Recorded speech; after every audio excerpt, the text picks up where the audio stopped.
The theme of this year's regional convention is Pursue Peace. Here's a preview of the program.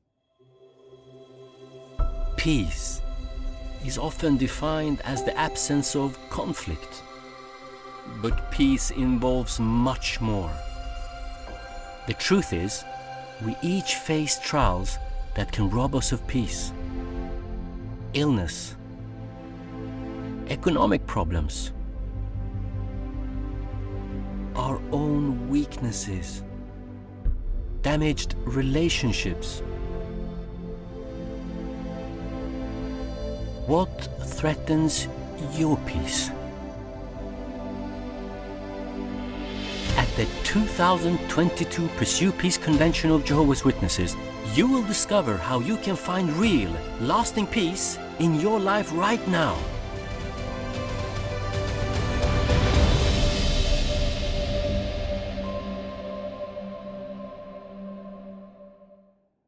Our convention theme is so timely.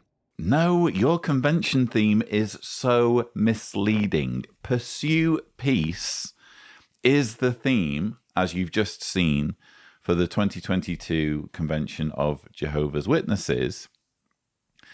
And we've just had the narrator talk about a series of problems that can rob people of peace, including illness, economic problems, our own weaknesses, and damaged relationships. Now, I'm sure you would agree, even if you're a Jehovah's Witness watching this, that these are things that affect everybody, irrespective of their religion, including Jehovah's Witnesses.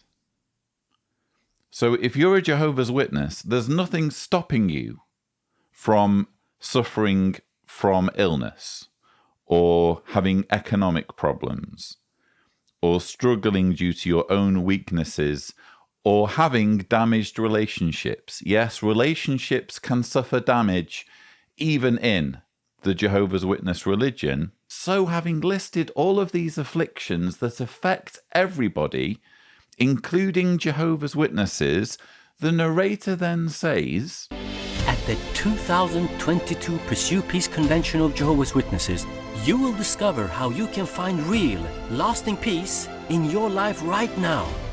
In your life right now. So when we're talking about peace, at least in the context of what's said in this trailer, we're not talking about some future hope, because a Jehovah's Witness could argue, well, in the paradise, after Armageddon, there will be no illness, there will be no economic problems, we won't have to struggle with our weaknesses. They could make that argument about the title, but in the trailer they're saying, oh, it's not a future thing, it's not a distant thing.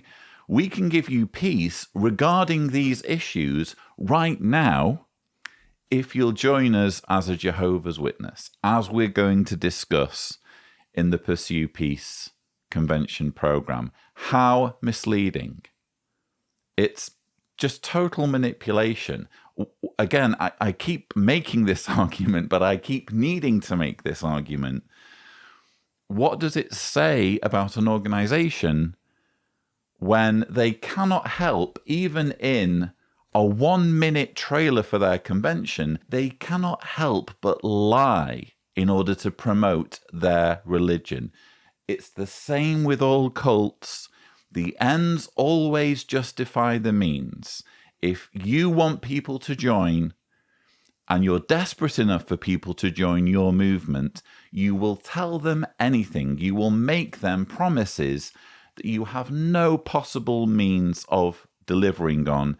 In this case, promising people that right in the here and now, in your life right now, you can have peace regarding all of these things, economic problems, illness, etc., if you become a Jehovah's Witness. Now we'd like to give you a glimpse of the convention's feature Bible drama, Jehovah Guides Us in the Way of Peace.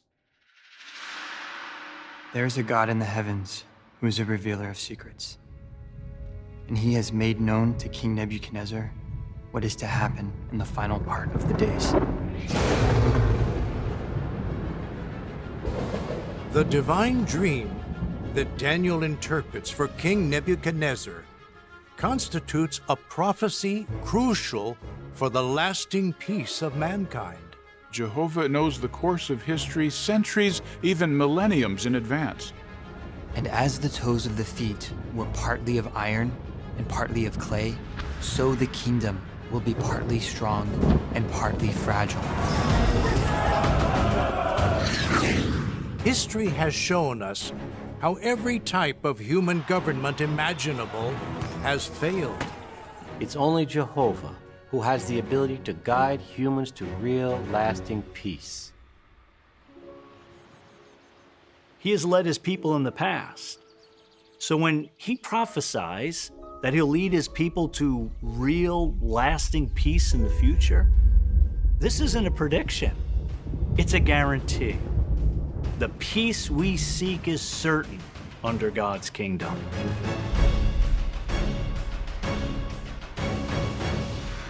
I must admit, viewers, I'm a bit confused. Mark Sanderson has here shown us, and by the way, we've skipped forward in the actual JW Broadcasting episode because I want to talk about these previews that they're giving us of the Pursue Peace convention, and I've grouped them together for this sushi segment. And Mark Sanderson is talking about, or he's introducing, the convention's feature Bible drama. Now we'd like to give you a glimpse of the convention's feature Bible drama. And what we end up getting can in no way be described, I'm sure you will agree, as a Bible drama. Instead, it's some kind of rehashing of previous Bible dramas from previous conventions, interspersed with talking heads in the form of, presumably, the governing body helpers and the governing body members, or selected governing body members and helpers. So in other words, they've scrambled together some kind of documentary, or that's what they're kind of projecting.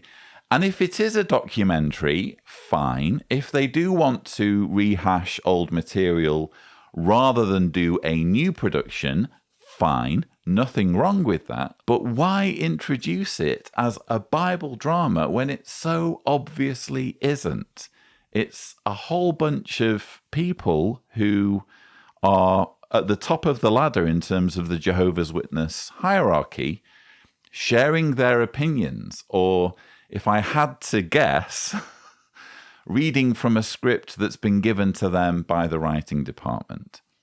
In other words, they've looked at the documentary format, where typically a talking head would be someone interesting, a subject matter expert, or someone with a really interesting story to tell, and they've thought, we can do that. We can just have the really important people in our organization comment on past dramas and their overarching theme of real and lasting peace. Which brings me to my main criticism of this film. I'm not going to call it a drama. This production that we can look forward to, Jehovah Guides Us in the Way of Peace. Let me put it this way. Their idea of peace and my idea of peace are two different things. So we heard in this teaser the following. He has led his people in the past. So when he prophesies that he'll lead his people to real, lasting peace in the future, this isn't a prediction. It's a guarantee. By the way, that was Robert Lucioni, governing body helper, talking about the guarantee of real, lasting peace. And whenever I hear the organization talking about their vision for the future in terms of peace, it reminds me of this moment in the Star Wars film Revenge of the Sith. Once more, the Sith will rule the galaxy. And we shall have peace. Hopefully you get my point. What exactly does peace mean in the context of a vision of mass slaughter? In the case of Star Wars, Emperor Palpatine, his vision of peace was a totalitarian regime where he conveniently gets to be the emperor. That was his vision of peace. For the Jehovah's Witness leadership, for the governing body, their vision of peace involves billions of men, women, and children being slaughtered planet-wide at their hand, because they believe that they will be involved in this slaughter. They believe they're going to be essentially raptured to heaven shortly before Armageddon so that they can participate in killing all non-Jehovah's Witnesses. In other words, in killing everybody who does not recognize their authority. They're going to be riding around on heavenly horses, I guess, killing people in this way, bringing about this unthinkable slaughter, billions of bodies, and that's supposed to bring us peace. We get peace by having the exact opposite of peace. I'm sorry, how is that peace? But when you're a Jehovah's Witness, you don't think about it in those terms, because it's very easy to think of it as peace when you stand to profit, when you stand to be on the winning side. And we've seen this throughout history. You know, we've seen this in the fascism of the 1930s and 1940s. Regimes that promote peace, and as long as you obey them, as long as you toe the line and support the government, you too will have peace. It's just everybody who doesn't support the government, or anyone that the government doesn't like, in the case of Adolf Hitler and the Nazi regime, Jewish people, homosexuals, all manner of other ethnicities and types of people, they were the losers. But as long as you're the winner, as long as you're the one that's doing the peacemaking, or as long as you're among the ones who go along with it, who facilitate it, who applaud it, who stand back and do nothing, hey, you get to benefit from this peace that we've engineered for ourselves. Hopefully you can understand why I recoil when I hear this word peace used in the context of a global slaughter that will conveniently bring about a new world order where the likes of Stephen Lett, Tony Morris, David Splane, etc. get to rule over the planet from heaven.